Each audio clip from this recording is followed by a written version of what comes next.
Hello friends, வணக்கம். Welcome to Eva சமையல். எல்லோரும் நல்லா இருக்கீங்களா? இந்த ரகசியம் தெரிஞ்சால் இனி அழுக்கு தலையாணியில் தூங்கவே மாட்டீங்க. ரொம்ப ஈஸியாக எவ்வளோ அழுக்காக இருந்தாலும் நல்லா பளிச்சுன்னு புதுசு போல் துவைச்சிடலாங்க. அது எப்படின்னு பார்க்கலாம்.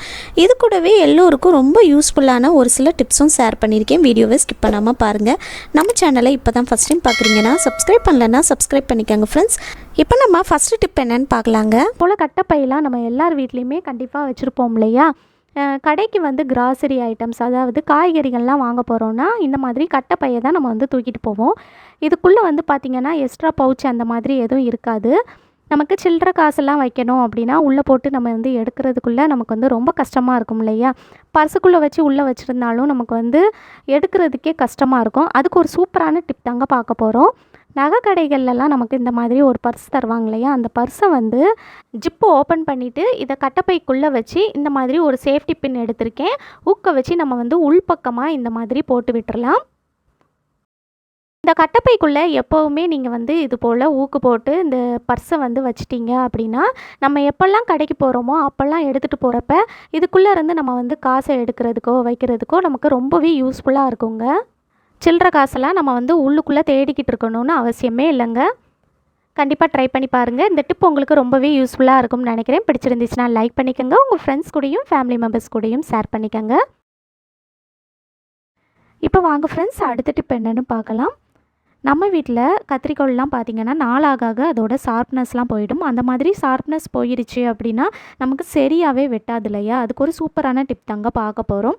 உங்கள் வீட்டில் கத்திரிக்கோல் ஷார்ப்னஸ் போயிடுச்சுன்னா இந்த டிப் கண்டிப்பாக ஃபாலோ பண்ணி பாருங்கள். இதுக்கு நான் என்ன பண்ணுறேன்னு பார்த்தீங்கன்னா, உப்பு ஜாடி இருக்கு இல்லையா? அதுக்குள்ளே விட்டு இந்த மாதிரி நம்ம நார்மலாக சிசரை வச்சு எப்படி கட் பண்ணுவோமோ அது போல் இந்த மாதிரி உப்புக்குள்ளே விட்டு இந்த மாதிரி நல்லா கட் பண்ணி விடுங்க. சிசர் நல்லா ஷார்ப்பாகிடுங்க. அவங்க வீட்டில் கல்லுப்பு இருந்துச்சுன்னா நீங்கள் கல்லுப்புலையும் இது போல் ட்ரை பண்ணலாம். இந்த மாதிரி நீங்கள் ட்ரை பண்ணி பாருங்கள். கூர்மை இல்லாத கத்திரிக்கோல் கூட நல்ல கூர்மையாக ஷார்ப்பாக வெட்டும்.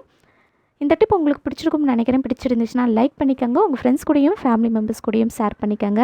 இப்போ வாங்க ஃப்ரெண்ட்ஸ், அடுத்த டிப் என்னன்னு பார்க்கலாம். நம்ம வீட்டில் ஃப்ளாஸ்க்கெலாம் பார்த்திங்கன்னா ரொம்ப நாளைக்கு யூஸ் பண்ணாமல் அப்படியே க்ளோஸ் பண்ணி வச்சுருக்கிறதுனால உள்ளுக்குள்ளே ஒரு விதமான பேட் ஸ்மெல் அடிச்சுக்கிட்டே இருக்குங்க. நம்ம என்ன தான் அதை கழுவி எடுத்தாலும் அந்த பேட் ஸ்மெல் போகாது. அதுக்கு ஒரு சூப்பரான டிப் என்னன்னு பார்க்கலாங்க. ஃபஸ்ட்டு ஒருக்கா நீங்கள் தண்ணியில் ஃப்ளாஸ்க்கை கழுவி எடுத்துகிட்டு நல்லா காய வச்சுருங்க. ஒரு சொட்டு கூட உள்ளுக்குள்ளே தண்ணி இருக்கக்கூடாதுங்க. நல்லா காஞ்சதுக்கப்புறமா நான் இந்த மாதிரி ஒரு நியூஸ் பேப்பர் எடுத்திருக்கேன். இந்த நியூஸ் பேப்பரை இந்த மாதிரி நல்லா ஃபோல்டு பண்ணி எடுத்துட்டு இந்த ஃப்ளாஸ்க்குள்ளே போட்டுருங்க.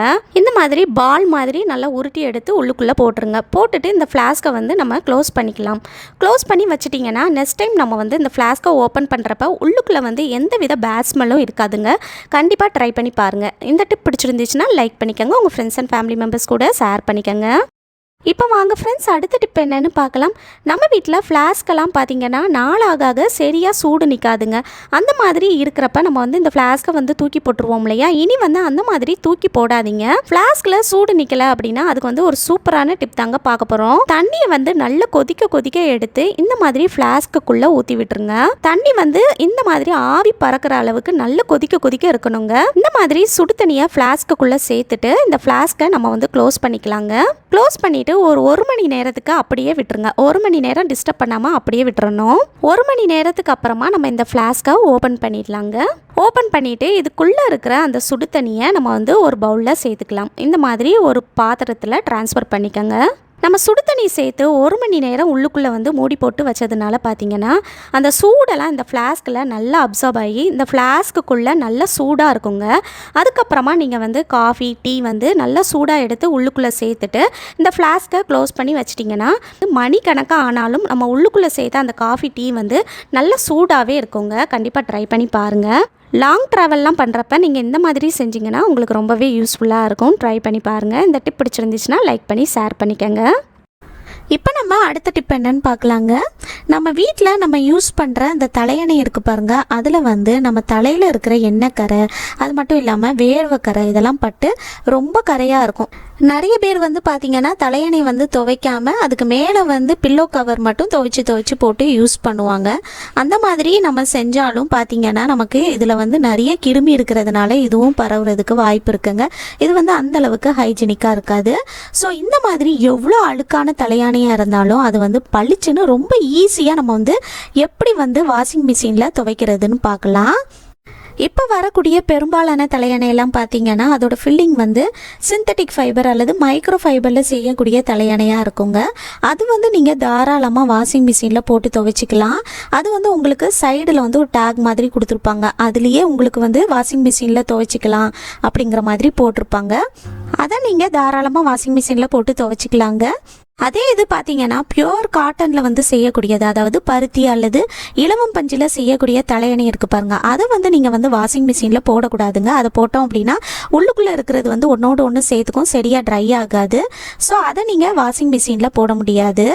நம்ம வீட்டில் இருக்கிறது சிந்தட்டிக் ஃபைபரில் உள்ளது தான். ஸோ அதை வந்து நம்ம வாஷிங் மிஷினில் எப்படி துவைக்கிறதுன்னு பார்க்கலாம்.